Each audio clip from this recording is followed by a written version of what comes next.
Turbo and 2K show. What is up, 2K crew? It is that time of the week again. It is podcast day, and man, we've got a loaded show ready for you today.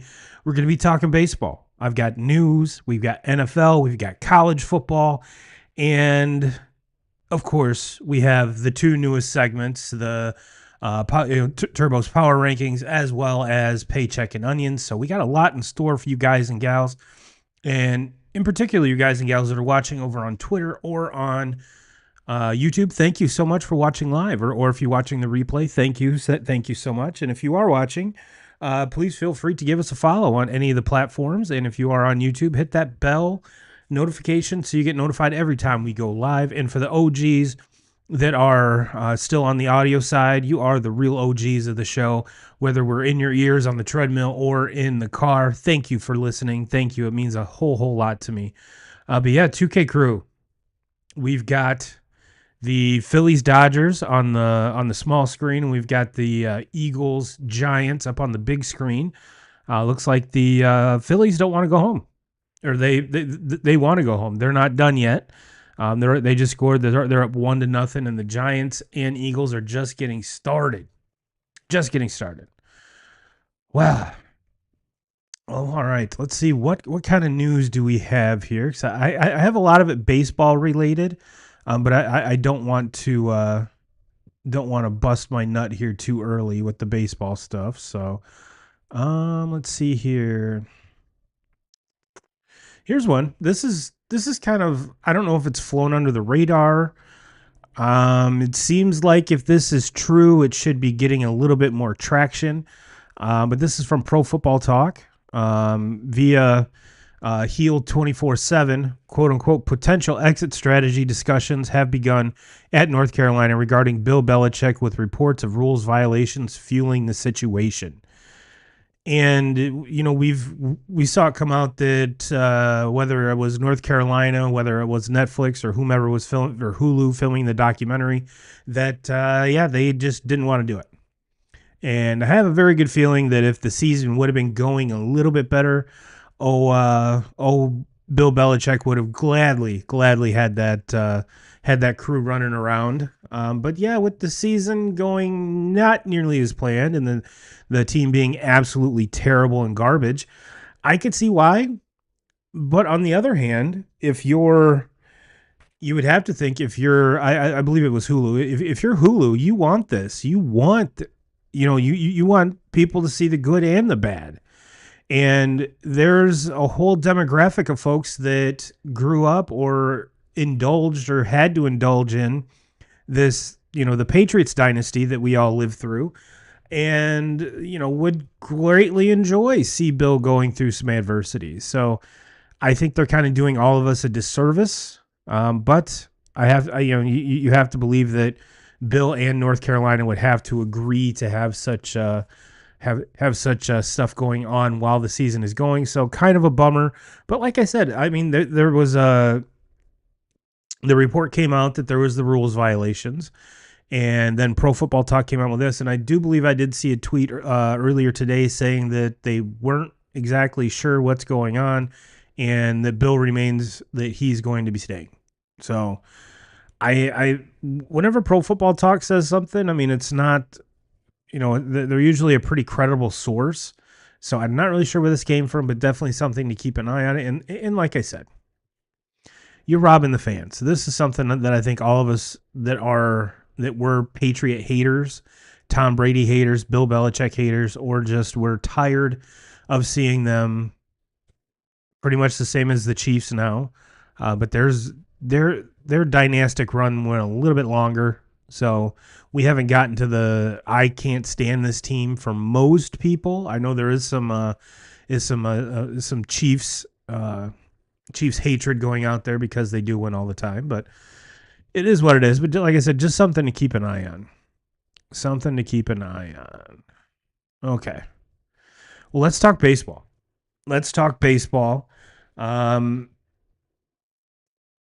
The DS is underway, and Seattle went up quick 2-0 against Detroit. 2 games. And let's see here. Yeah. And, well, no, check that. The Tigers won game 1 and then squandered a schoolable start and lost game 2. And game 3 was a Seattle just pound fest. And then game 4 last night, the Gritty Tigs pulled it off 9-3. So there will be a game 5 tomorrow in Seattle, which is really cool to hear. On the other side of the American League, Toronto wraps it up in New York. Kind of a weird series. We saw the Blue Jays just hit the cover off the ball, and the main reason is right here. This is from Sportsnet stats. Hashtag Blue Jays Vladimir Guerrero Jr. in 2025 ALDS, 9 hits, 5 runs, 3 bombs, 9 RBIs, 529 average, 1609 OPS. And to kind of piggyback with that, let's talk about the Yankees. This is from Codify. Yankee starting pitcher ERA in this ALDS 16.88. 16.88 2K crew. That is a shit ton of runs just from the starters.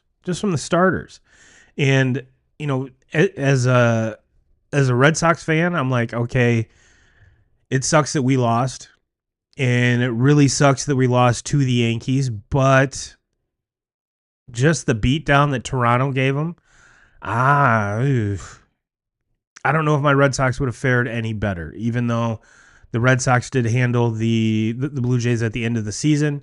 It seems like the Blue Jays know how to flip that switch. And what we're seeing is, the teams with the buys, it hasn't been like in past seasons where we've seen them get off to a slow start or just completely swept out of these DS matchups. Like I said, we've got Seattle, Detroit 2-2. Toronto takes care of business, even though they were the 2 seed in the American League. Milwaukee is up 2-1 on the Cubs. The Cubs came back and won a big game last night. So that game goes another one yet tonight. I believe that one starts at 9. And I believe Matthew Boyd is on the hill for the Cubs. And if you're a Cubs fan, that's good news. He has a better ERA at home than he does on the road. So hopefully that will push to a game 5 as well. And like I said, the Dodgers and Phillies are going on right now. Last I saw, Phillies were up 1-0, and the Dodgers, this one you could kind of say that it fell into that. Not saying that Philly was cold by any means. I just think they ran into a very hot Dodgers team that was both out-pitching them and out-hitting them, and it took Schwarber just to destroy baseballs yesterday to get them to an 8-2 win. So very, very good baseball. Very good baseball. And I wanted to use this as a part of the thumbnail, but I figured, we've got bigger fish to fry. But I did want to share this with you. This is from Made in Canada. Yankees lose, which if you watch the post game with Vlad and Big Papi, was absolutely hilarious, right in Jeter's face and A-Rod's face, saying it over and over and over and over again. That was completely awesome. That was completely awesome. And let's take a quick. I know I already showed that one. Let's see. I know I have more baseball here. Nope, I do not. I fibbed. So that, I mean, we've got great stuff going on in baseball. And now that my Red Sox are out, I kind of got. Now it's like, okay, which team do I hitch my wagon to? And it's hard because living here in Michigan, watch a lot of Tigers baseball as well, and they're an upcoming team just as the Red Sox are. The similarities are glaring with these two teams, and it would be cool for them to move on. It really would. But Seattle, that's a special team in Seattle. That starting pitching is electric. The Big Dumper with his 61 home runs now, if you want to count as playoff home runs, but hit 60 in the regular season. And just the J-Rod coming out of nowhere had a horrendous start, and seemed like after the All-Star break he kind of picked stuff up and got back to the player that we saw him get back to the form that he was when he won Rookie of the Year. And so it's like, which team do I hitch my wagon to? And after that post game with Vladdy, I gotta hitch it to the Jays, So gonna be rooting for the Jays from here on out.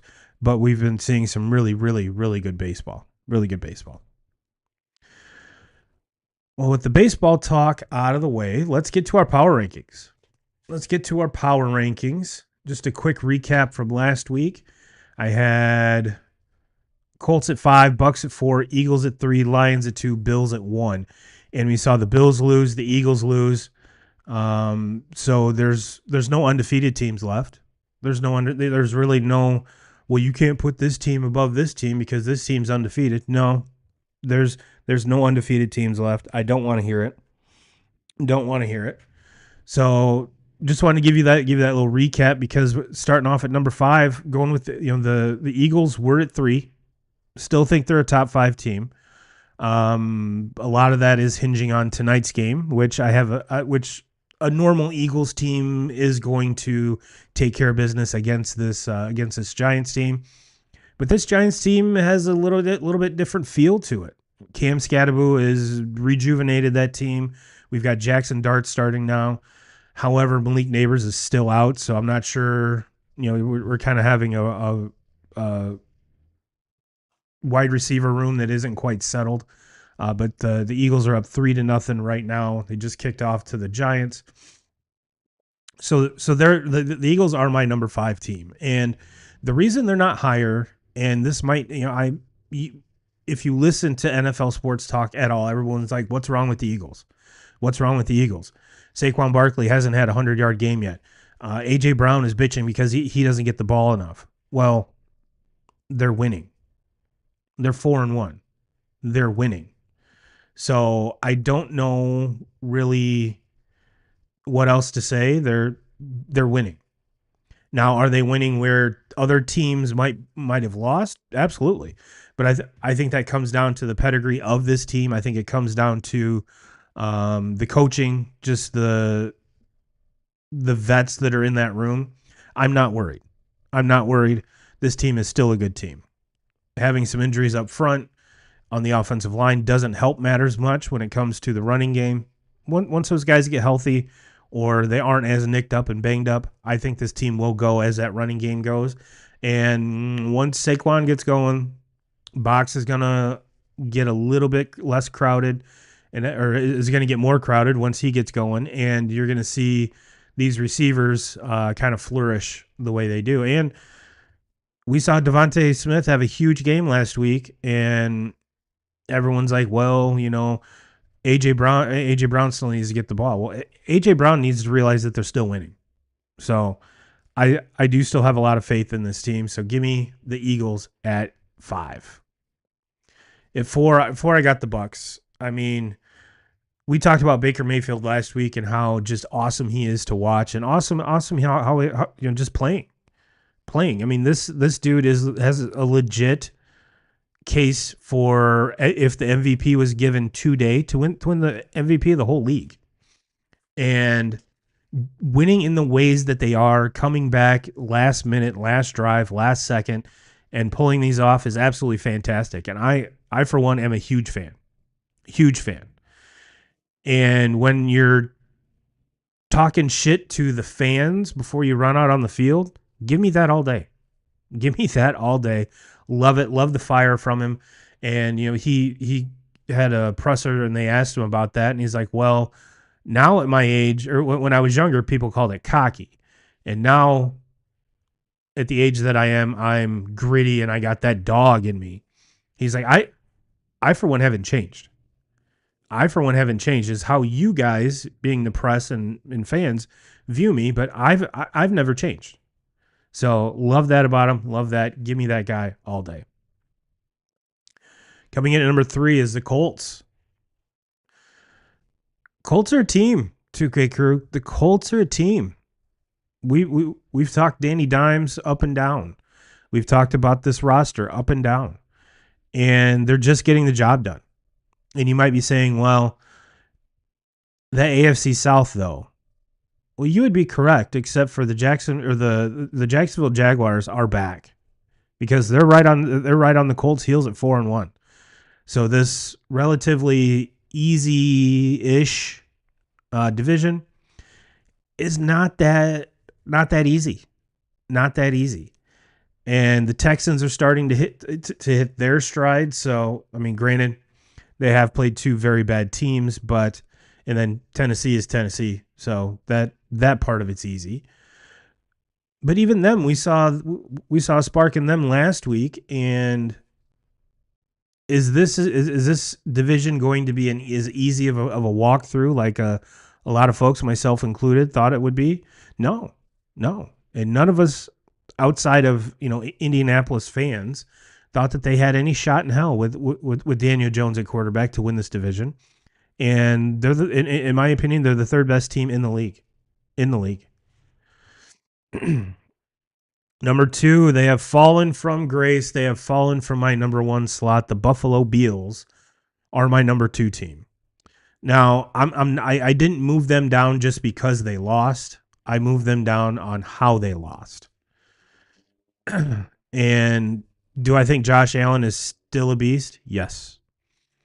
Do I think if the MVP was given out today, would it be between him and Baker? I do, 1,000%.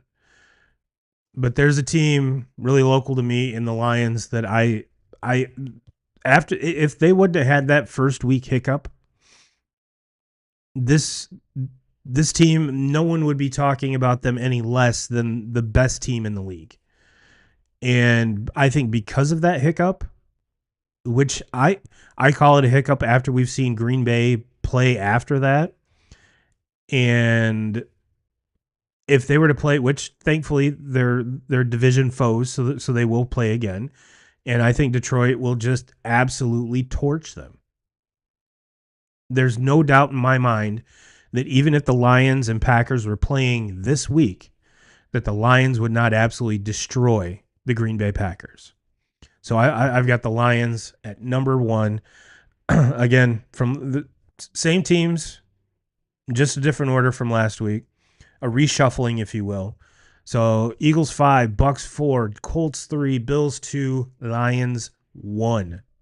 Lions 1. We got a couple score changes here. Giants are up 7-3, and I believe it's 1-1. The Dodger game's at a commercial, so I can't really give you an up-to-date score, but I do believe it is at least 1-1. So let's get in some picks. Let's do some picks. Didn't do so hot last week. Went 2-3. Went 2-3 with some rather unfortunate team, not covering. That was pretty much the kick in the dick that I got. Michigan fans, you guys need to talk to your team. Can't even cover 16.5 against Wisconsin at home. Come on now. Come on. But that was last week. We're on to this week. And for those of you not familiar with the Paycheck and Onions format here, I give you 5 picks a week, 3 to sprinkle on. I give you a paycheck pick, and that's when you're most confident in that you would bet your entire paycheck. And the Onions is the ballsiest pick of the week. And with this week, it really wasn't for lack of going out on a limb and just picking it just to pick it. I didn't want to go super crazy with it, so there really wasn't an Onions pick this week, but it was the weakest of the 5 picks, so I got to give you that. Got to give you that. Big game, Indiana at Oregon. Game days at Oregon. Give me Oregon minus 7.5. And this could be a trap game, not in the sense that you're thinking about, but it could be This could either go one of two ways. Either Oregon demolishes Indiana because Indiana beats teams, but they beat the shit out of ranked teams. And I'm still trying to figure out which one of these ranked teams Signetti and the boys have beaten the shit out of.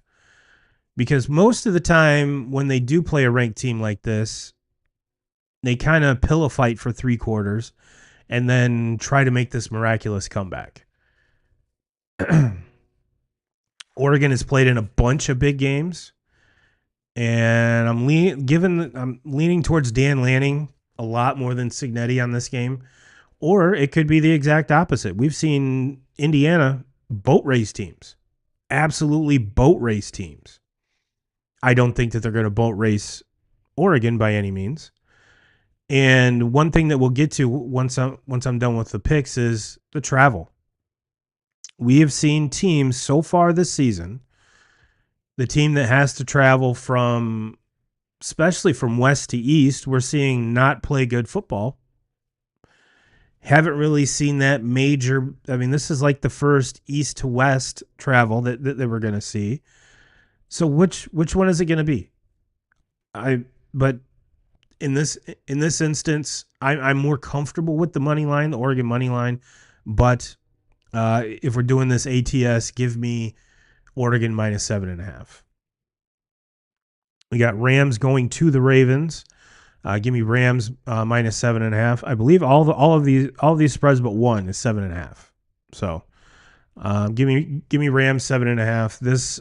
This Ravens team, I almost said bullpen. This secondary is thrashed. I haven't seen if they're expecting Lamar back, but I don't believe so. But this Rams team is too good. This Rams team is too good.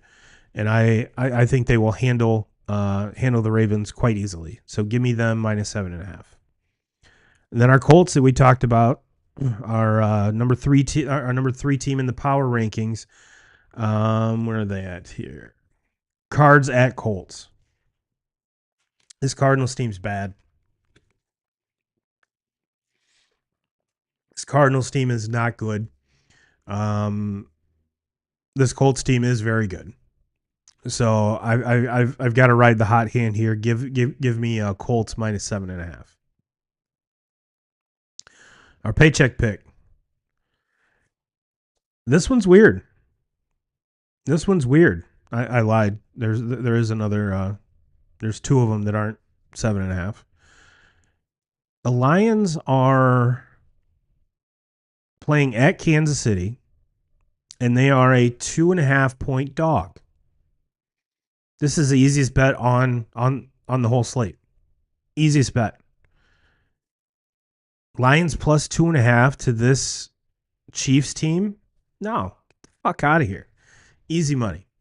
Yes, I know the Lions are going on the road, and there isn't a dome in KC, but then again, it's not January and it's not 10 degrees out. So give me Goff and the boys plus 2.5. Plus 2.5, which like I said, I don't know why that's plus money, but yeah, easiest money on the slate. Easiest money. And lastly, give me Michigan at USC minus 2.5. This might be, and this is the Onions pick because I do believe that Michigan has everything it takes to beat this USC team. But USC at home, like we talked about the travel. And I will be picking these accordingly with the travel included until we find a little trend that proves otherwise. But yeah, give me USC minus 2.5 at home against Michigan. And no, that is not a grudge pick for them not covering last week. No. But overall, in the 4 weeks that we've been doing this, we're still plus money. We're up 1 unit. Our picks are 8 and 7. 8 and 7. Which is not too shabby, 2K crew, not too shabby. We're still plus money.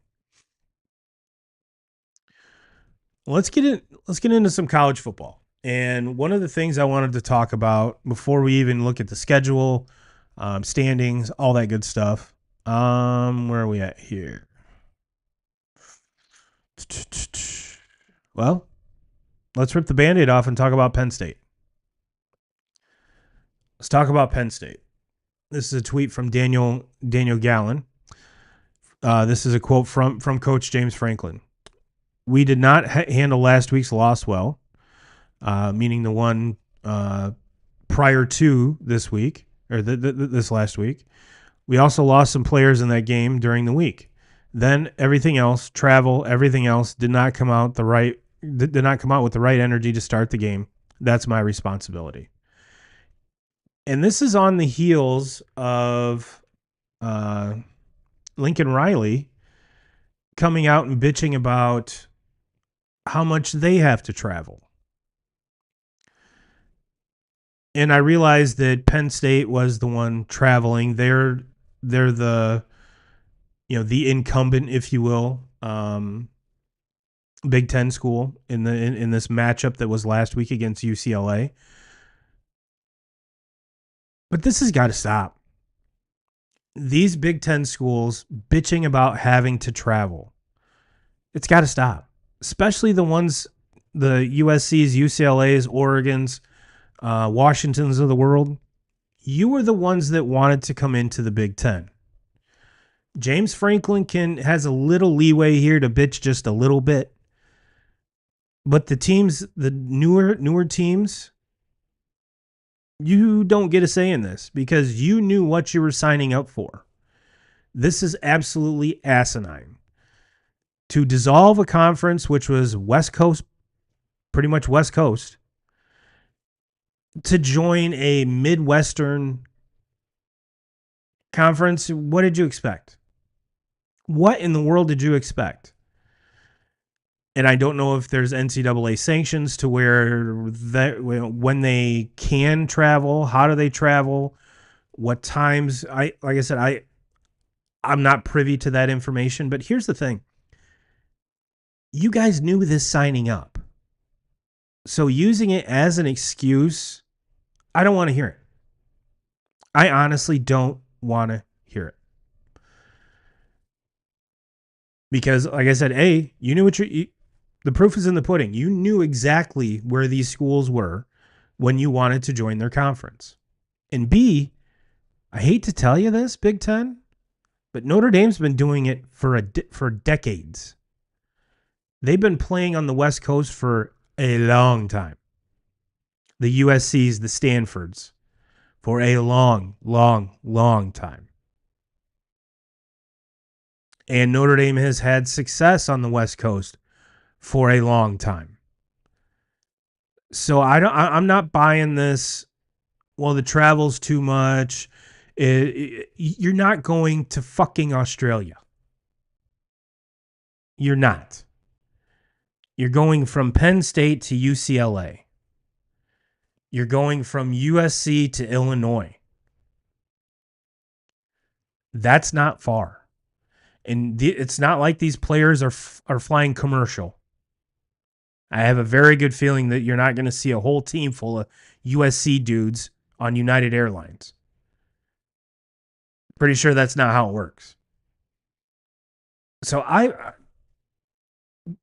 done with it. I'm done with that. I'm done with that argument. I don't want to hear it. It's just asinine.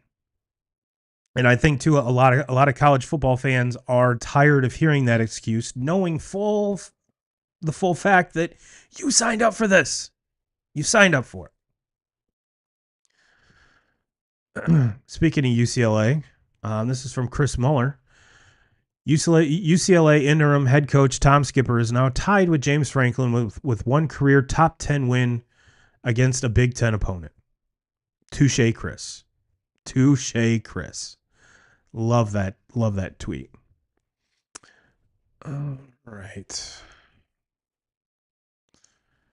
Well, that, we've I'm pretty sure you're and that's one of the downfalls of doing the show on Thursday as compared to Sunday. Sunday, this is more of a hot button issue rather than Thursday. It's kind of calmed down a little bit. But, this is my chance to kind of rekindle that, stoke the fire, if you will. But if we're gonna bash Penn State, we gotta bash Texas. This is from Slander University. The Horns have now set the record for going from preseason number 1 to unranked. Previous was USC in 2012. Took USC 12 weeks. Took Texas 5. And to kind of piggyback off that, this is from College Football Home. Preseason teams that are no longer ranked. Number 1, Penn State. Number 1, Texas. Number 2, Penn State. Number 4, Clemson. Number 13, South Carolina. Number 15, Florida. 16, SMU. 17, Kansas State. 25, Boise State. And man, oh man, things are getting hot in Texas. And I'm not just talking about the weather. Sark and the boys are catching heat, and rightfully so. Like the graphic said, they were the preseason number 1 overall pick, having the number 1 Heisman odds in Arch Manning, and Arch hasn't played well at all. Are these losses on Arch? Not 100%, but for those of us that were rather slanderous to Quinn Ewers, I think we owe him an apology. We for 2 years we're like, man, this guy sucks. Bring in Arch. This guy sucks. Bring in Arch. Well, we're kind of seeing what Arch is. Now, am I just throwing Arch off the face of the planet? No. And I think I'm pretty sure his grandpa kind of saw this coming too when he said, "Oh, don't worry, Arch is not coming out into the draft this year. He will be back to Texas next year." Now, if this continues and Sark is no longer there, does that change where Arch is going to school? I would have to think so. But that actually has to happen. So let's not put the cart before the horse, even though that's what 99% of all the talking heads do. But one would think that yes, if Sark is no longer the head coach of Texas, then Arch won't be the quarterback for Texas. Considering that's the reason, one of the major reasons why he chose Texas over every other school in the country.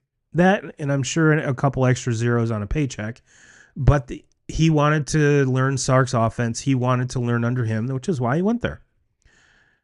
So, which another reason why I don't think that Texas will let him go is because Arch will be here for one more year, and kind of got to see if you're going to get any return on that investment at all.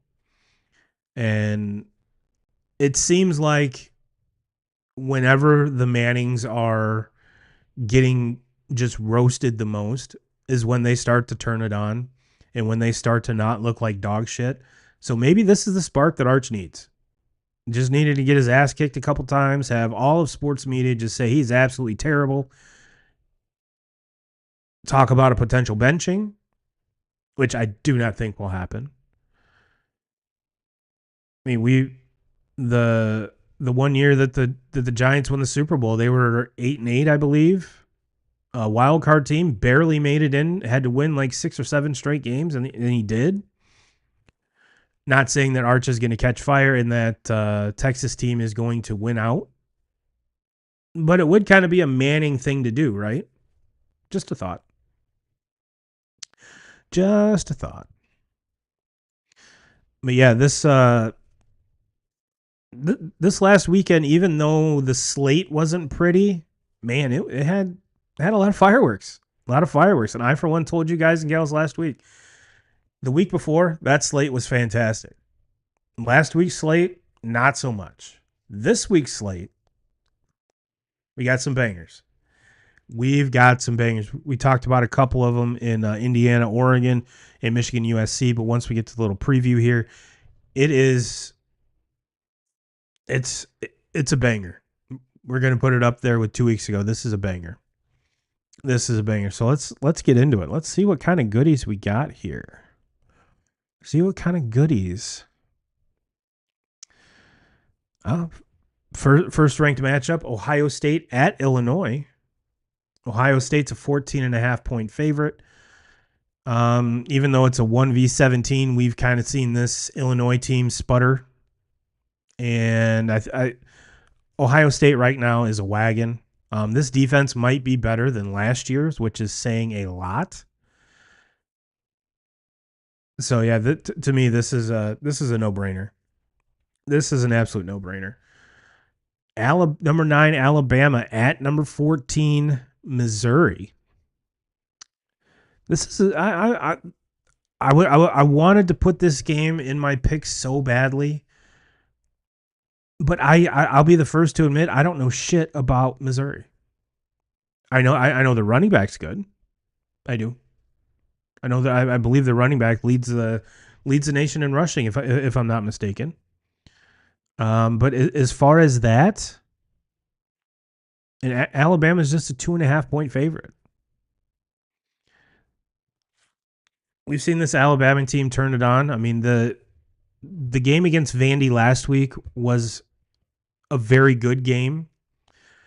Two pretty much came down to two turnovers, cooked Vandy. And I was so hoping that Bama would just kind of put on the coasters and not score again, but they didn't. They decided to score anyway, smashing that 10.5 point line. Very disappointed in that.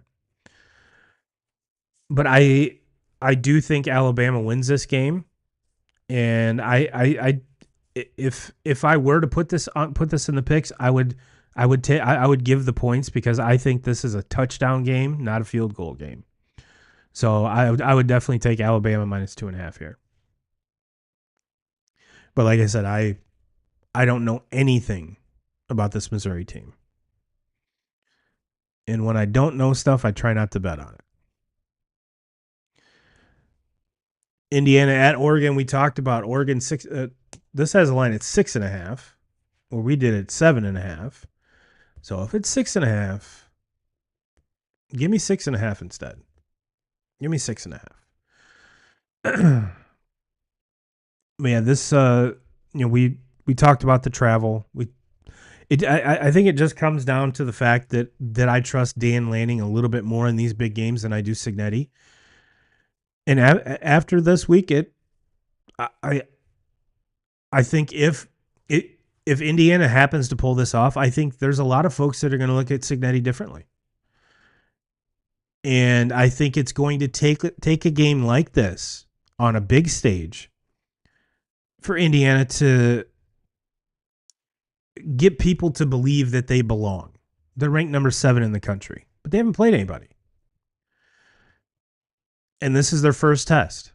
So going to Oregon, and this is a 3:30 kick. This is the put up or shut up moment for Cignetti and the boys. This is gonna, like I said, this is the game that if they win, and if they happen to win big, I think a lot of us on Saturday night are going to be like, we were wrong. Indiana does belong. But until then, I think they're going to get that little brother treatment from a lot of people, a lot of fan bases. So I got to see it to believe it. And like I said, Lanning doesn't have a whole lot of big wins, so don't take this like this team's just a juggernaut, because they're not. They're good. They're good by all means. I think it's, them, obviously Oregon and Ohio State are the taste of the Big Ten for sure. So both teams really have to prove it. But the history will say that Dan Lanning is a better big game coach than Cignetti so far. But an Indiana win could change a lot. Could change a lot. I know it's not two ranked teams, but Oklahoma at Texas. the Red River Shootout or whatever they're calling it now. And somehow,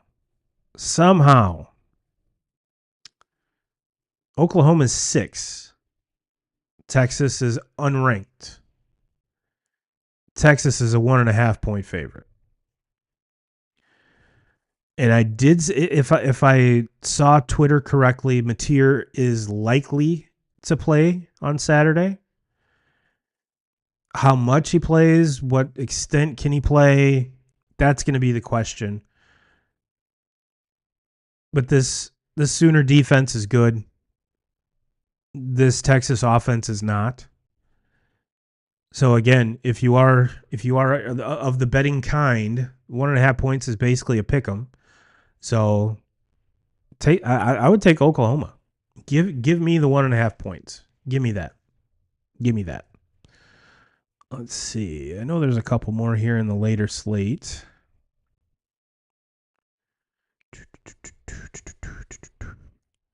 We talked about Michigan USC, even though it's not a top, the top 25 matchup, but USC minus 2.5. I need to see a little. I need to see a little pizzazz from this Michigan team. They beat a Wisconsin team last week that's not really good. There's a lot of people have already started to talk about moving on from Luke Fickell because his run there hasn't been good. Hasn't been good at all. I mean, there was a lot of folks, myself included, that him getting to a program like Wisconsin is going to be huge for them, and it's been better, but it hasn't been good. And during that game, one of the things that was refreshing to me was rewind like 10 years ago, and it was always the boast that the Wisconsin offensive line is bigger than the Green Bay Packers offensive line. Well, lately that hasn't been the case, and I will say Fickell's got some big boys. He's got some big boys on that offensive line. They can run the ball. But are they a good team? They're in that like second tier of the Big Ten, or even on the bottom of that second tier. Because I honestly put Michigan in that second tier of the Big Ten, and we saw Michigan beat them, but what was it, 10 points? I needed 16.5. You bums. You absolute bums. All right. Well, I think that's it for. Yeah, that's it. That's it for the ranked matchups. Notre Dame's got NC State coming into South Bend. Notre Dame's 22.5 point favorite. We kind of touched on this a little bit last week about how I don't like Notre Dame being 20+ point favorites, and they handled Boise State quite easily, and I think it'll be the same this week with NC State. And the best part is, if you guys and gals remember the last time these two teams met in Notre Dame Stadium, it was a goddamn monsoon. It's not going to be that way on Saturday. Not going to be that way. So don't have the weather to bitch about on that one. So like I said, way better slate than last week. Super stoked about that. Now let's talk some NFL. Talk some NFL 2K crew.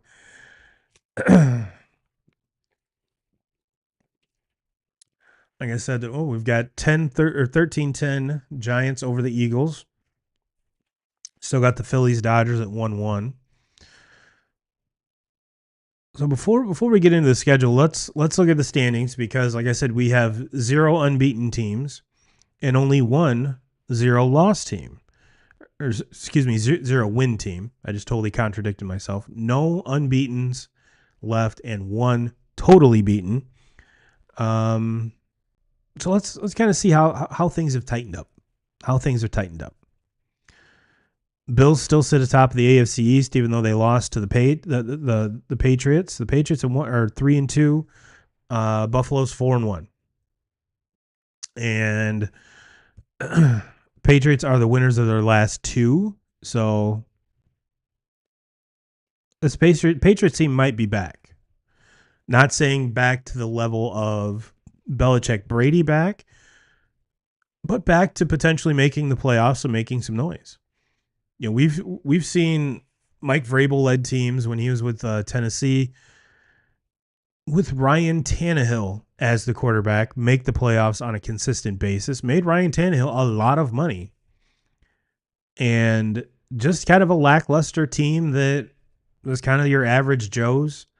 Yes, they had Derrick Henry in the backfield, but this New England team has a little bit more in the cupboard than when he got to Tennessee. And I think his demeanor, the culture that he's going to bring to New England is just what Patriots fans have been wanting and needing since Belichick, or excuse me, since Brady, because even the last couple years of Bill there was terrible. But they really haven't had a good team since Brady. And Drake May seems to check every box that Patriots fans should be wanting him to check. And yeah, he's been amazing. He's been amazing. Dolphins are 1-4. Jets are the 0-5 team. Dun dun dun. NFC North, Steelers are 3-1. Cincinnati's 2-3. And we had some big news come out of Cincinnati. It's not the one I want. There it is from Adam Schefter. Trade Browns are trading quarterback Joe Flacco and a 6th-round pick to the Bengals for a 5th-round pick. So let's talk about that a little bit, because it is a very big talking point, and this Bengals team has taken a nosedive ever since Joe Burrow got hurt, and rightfully so. Joe Burrow is anytime your starting quarterback gets hurt like that, you're going to see the offense not be the same. But Jake Browning seemed to like to throw the ball to the other team way more than he did to Jamar Chase and T. Higgins. Now, Flacco's known to throw it to the other team too, but he's a way better passer than Jake Browning. The only question mark, 2K crew, is if 40-plus-year-old Joey Flacco can stay alive behind this very, very terrible offensive line in Cincinnati. That's not the what if. That is, okay, this is obviously the scenario. He's not super young. He's never really been mobile. He's a statue back there. Yes, he can make a couple boots and get the ball out, move the pocket a little bit, but is he athletic, even like a Mahomes, or he's more the Aaron Rodgers type of guy? So is he going to be able to just survive? That's the biggest question. That's the biggest question. And Jim Rome puts it perfectly. Is Flacco an upgrade over Browning? Debatable. But can it be any worse than Browning? Doubtful. Is this a huge waste of time? Absolutely. And now, I don't agree with Jim in saying that it's a waste of time, just because this is going to be the best wide receiving core that Flacco's ever had.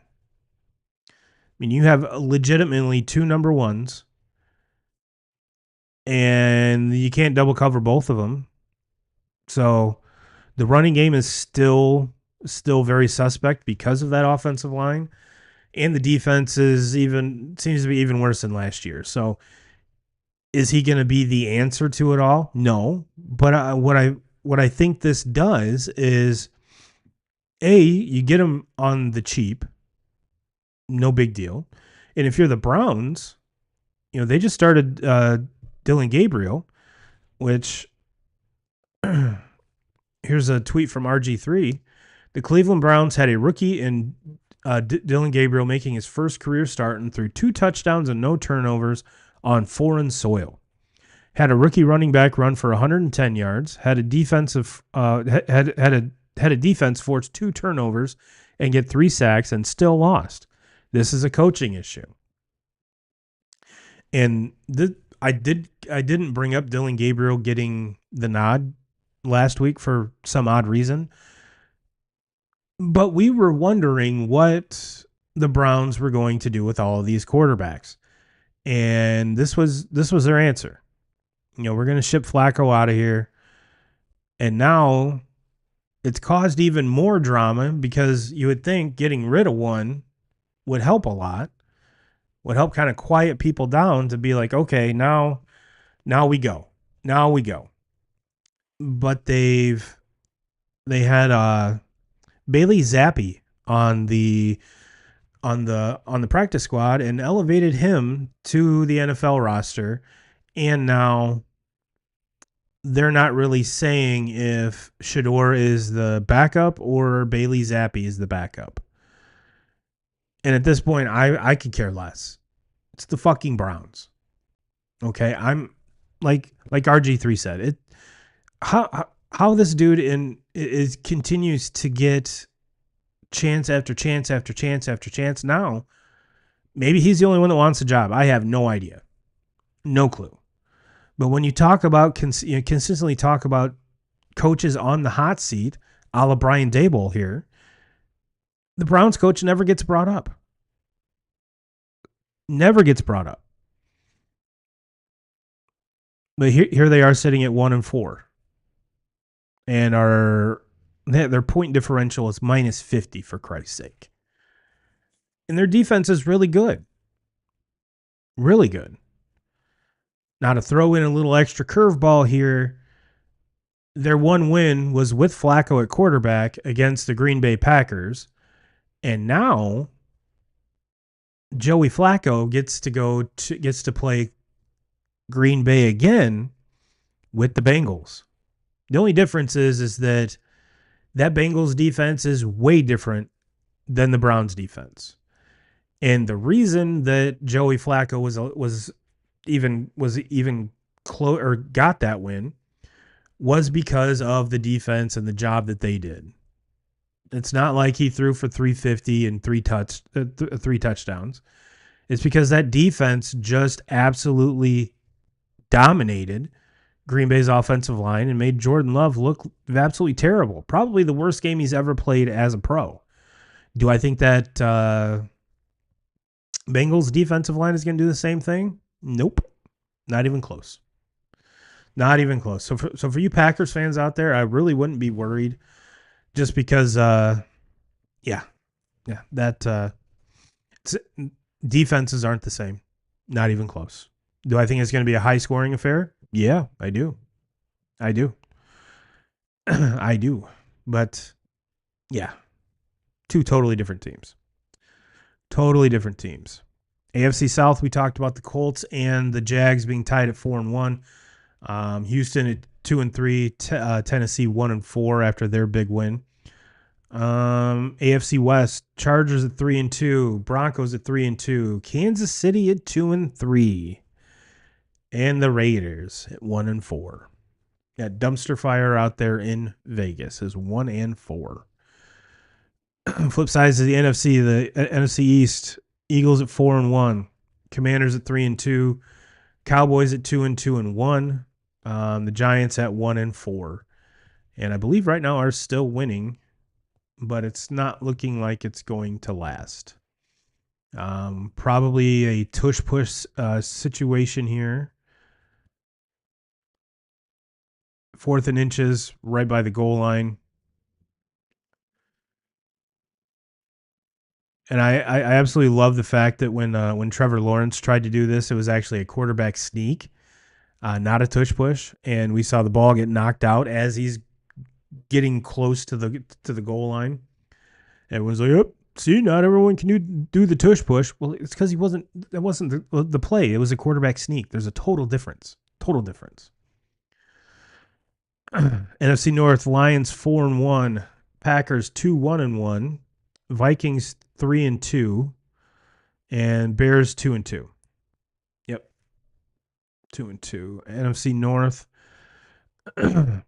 Bucs seem to be, or if things continue, the Bucs are going to run away with this division. Falcons are 2-2. The Bucs are 4-1. Falcons 2-2. Panthers 2-3, and the Saints 1-4. NFC West, the 49ers. Can we take a couple minutes to talk about the 49ers here? This might be the best coaching that Kyle Shanahan's done in his whole career. This whole team's hurt. Brock Purdy's hurt. Nick Bosa's out for the season. This guy's hurt. That guy's hurt. This guy's hurt. That guy's hurt. And it seems like this happens every single year. Seems like it happens every single year. Hopefully George Kittle can come back very soon. But we've seen kind of a resurgence from Christian McCaffrey. Brandon Ayuk, I don't think he's played yet this year, or if he hasn't played a whole lot.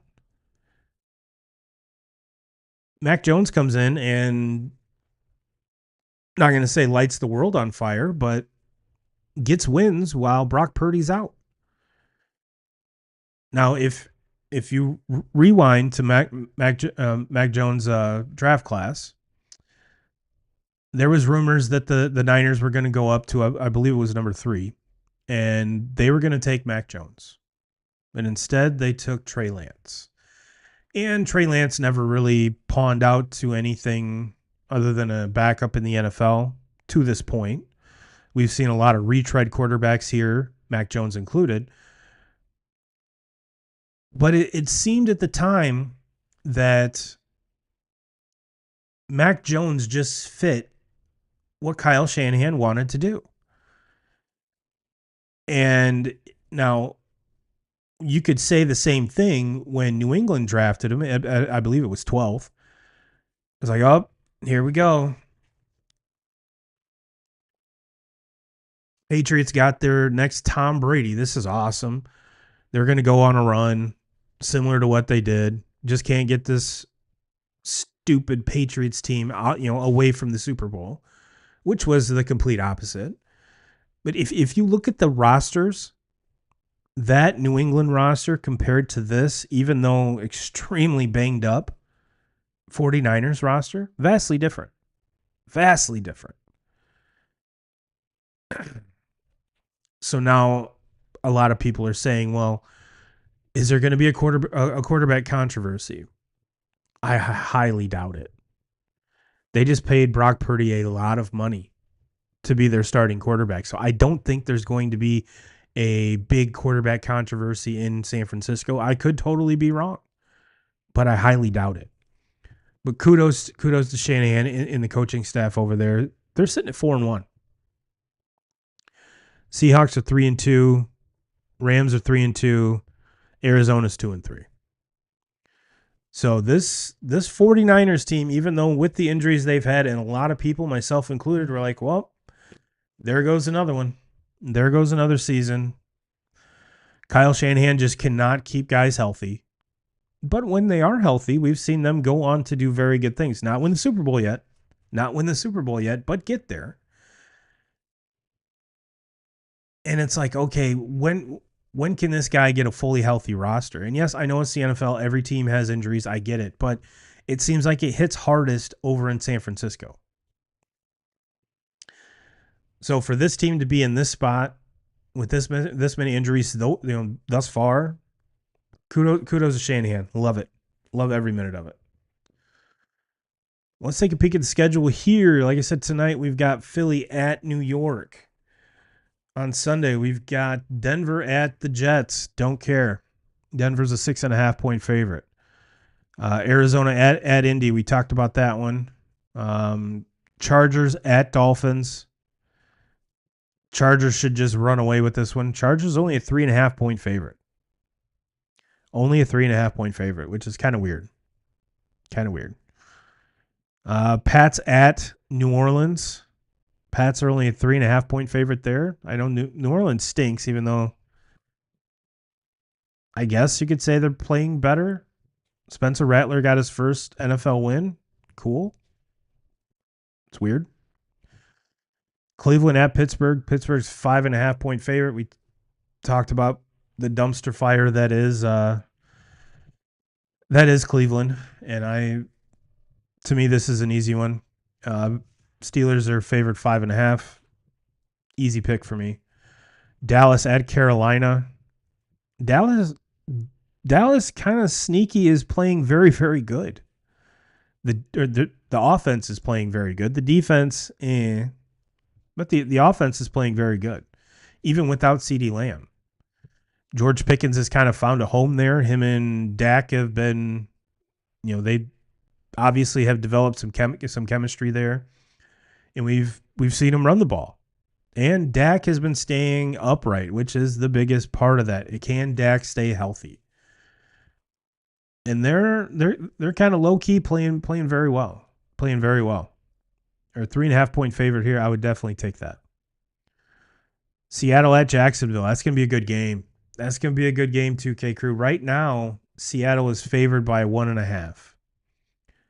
Did Schwarber just do it again? Oh no, that was a replay. This is gonna be a good game. Seattle's playing very, very well. So is Jacksonville. We saw Jacksonville beat Kansas City. I believe it was Sunday night. And no one really had, going into that, Trevor Lawrence kind of fell into that same, when is he going to prove he was worth a number one overall pick? And up until this point, his career had been extremely dull. Wasn't shitty, but wasn't good. Very mediocre. You could say that this Jacksonville organization hasn't been run very well, and you would be completely right. But for whatever reason, it's all come together this year. So that's going to be a good game. And right now, especially at Jacksonville, give me the Jags on that one. I like that. Rams at Ravens, we talked about. Give me the Rams minus 7.5 on that one. Tennessee at Vegas, don't care. Cincinnati at Green Bay. Green Bay's a 14.5 point favorite. Sounds about right, but you know what? That's a lot of points. I'm staying away from that one too. Another good one in the 425 slot here. 49ers at Bucks. 2 4-1 teams going at it. Right now they got Tampa as a 3.5 point favorite. Going to be a very, very, very good game.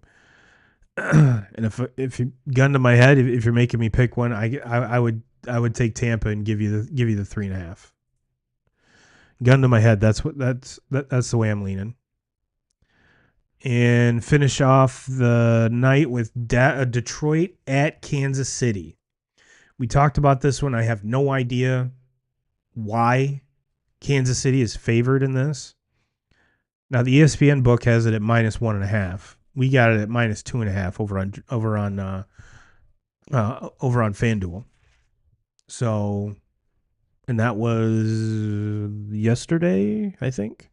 I put this list. Yeah, it was put this list together yesterday. I just don't get it.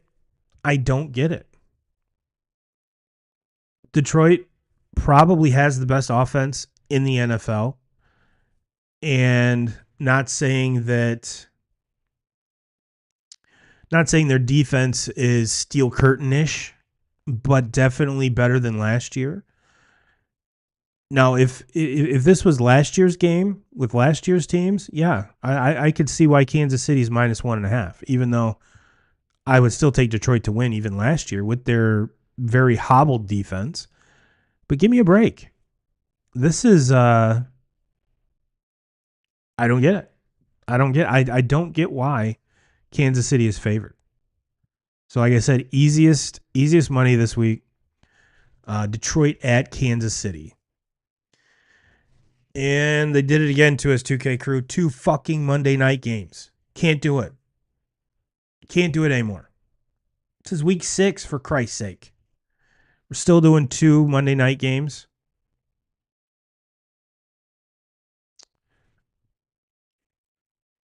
We've got Buffalo at Atlanta. Buffalo's 4.5-point favorite. I would hate to be this Atlanta team, especially after Buffalo loses, this last week, then goes down to Atlanta that's kind of putting stuff together. And once you think they're putting it together, they have an absolute shit game and they end up pulling Michael Penix. I give me Buffalo by 1,000,000. I think Buffalo is going to absolutely dog walk the Falcons. Josh Allen is not going to lose 2 games in a row, especially to this Atlanta team. So even with a number that's less than a touchdown, yeah, give me Buffalo minus 4.5. Easy money. Then we got the Bears at Commanders. Washington minus 4.5.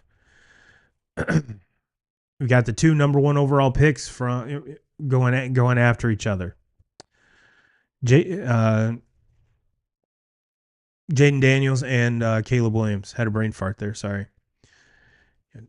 Caleb went 1. Jaden went 2. One had an extremely good rookie year last year. One did not. Now with Ben Johnson at the helm, does that change? We've seen some growth with Caleb this year. We've seen some growth. This Bears team isn't as terrible as a lot of folks thought they might be, and they're way better than last year because Caleb's playing better. But still, that Washington I think with this one, give me Washington money line. I know that's kind of the weak way to do it, but give me Washington money line on that one. But NFL, can we stop? Can we please stop with the 2 Monday night games? I can't do it. Don't want to do it. But will I watch? Yeah, I'll watch. Will I be happy? Not really. Not really. Still 1-1 in the Phillies-Dodgers game. Let's take a peek at Thursday.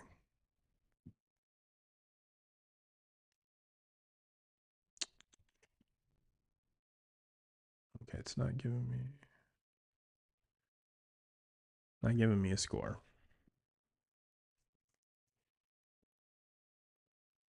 Oh, if I clicked on scores. 0-0 Brewers and Cubs.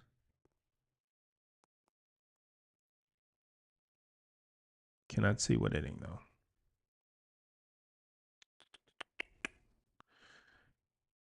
Oh, bottom first. There we go. Bottom of the first, 0-0. 1 out. So this is going to be this National League side, which I didn't even really touch it. We talked a lot about the American League side. It's kind of a bummer that we get Dodgers Phillies in the DS. To me that's more of a CS type matchup. I get it with the seeding. This is just what it is. And it is on the other side, it's cool because you got Brewers, Cubs, division rivals, finished 1-2 in that division. That was, that's pretty cool. And the Brewers are on, an amazing run, having the best record in baseball. Where if I would have told you that in April, you would have been like, Turbo, what? You are out of your goddamn mind. Out of your mind. Do you realize what the Dodgers just did? They spent over $1 billion in 2 years. You're crazy. There's no way. There's no way. Well, Dodgers were a wild card team. No, they weren't. They won their division. I lied. But they didn't have one. They weren't even the second best team in the National League. That was the Phillies. So in a season where we thought this Dodgers team was just going to be an absolute juggernaut, there was a lot of commentators and a lot of analysts saying that this Dodgers team could win 120 games. There wasn't a team in baseball that won 100 games this year. So this whole season, when I've been talking about how every team is gettable, that's the reason why. There isn't a juggernaut. There isn't a team that's you're just going to any of these teams are going to roll up and just be absolutely toasted by. It's not going to happen. Not going to happen. So, and the team with the highest payroll in baseball, the Mets, didn't even make the playoffs. They got Juan Soto, didn't even make the playoffs. And for the Yankees fans that were saying that they're better off without Juan Soto, you're absolutely insane. If Juan Soto is on that roster and plays the same amount of games that he did for the Mets, that he would have for the Yankees, this team's that team's still playing. That team probably wins the division. That team is sitting where the Blue Jays are, and they would be playing Detroit rather than having to go through Boston and all of that. Nope, check that. Check that. They'd still be playing the Blue Jays, let's put it that way. But they wouldn't have had to go through the wild card round to get to this point. They could have had their pitching set up. And you would think, granted, hindsight 2020, they didn't know that Garrett Cole was going to go down for the whole year. But for those of you that were trying to say Cody Bellinger, Paul Goldschmidt, and Max Fried were going to replace Juan Soto, you're absolutely nuts. If you're talking about dollars-wise, yeah, they saved a lot of money by not signing Juan Soto. But in not doing so, probably cost this Yankee team at least one more World Series, if not a World Series ring in the next 5 years. Because without him, without Soto, that's a totally different lineup. And oddly enough, with this Yankee team, we saw Judge hit, not really for power, the one home run, I get it. But if you go back to last year's run, it was Stanton that was just untouchable. You could not get the ball by him. Stanton was nowhere to be found. Nowhere to be found. So if you're going to have a run like last year, when you're trying to replace a guy, you need the guys on the team to actually play. And aside from Judge, no one in that lineup was hitting. None.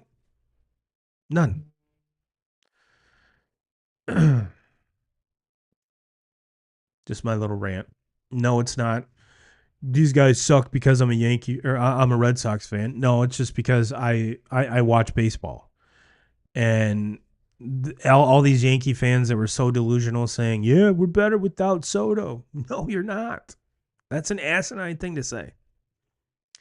Asinine thing to say. Well, 2K crew, I'll get you out of here on that. Everyone, enjoy your week. Enjoy your weekend. I will see you again next time. And as always, Jim Rome, we're burning. Oh, Jim Rome, we're coming for you. You're burning.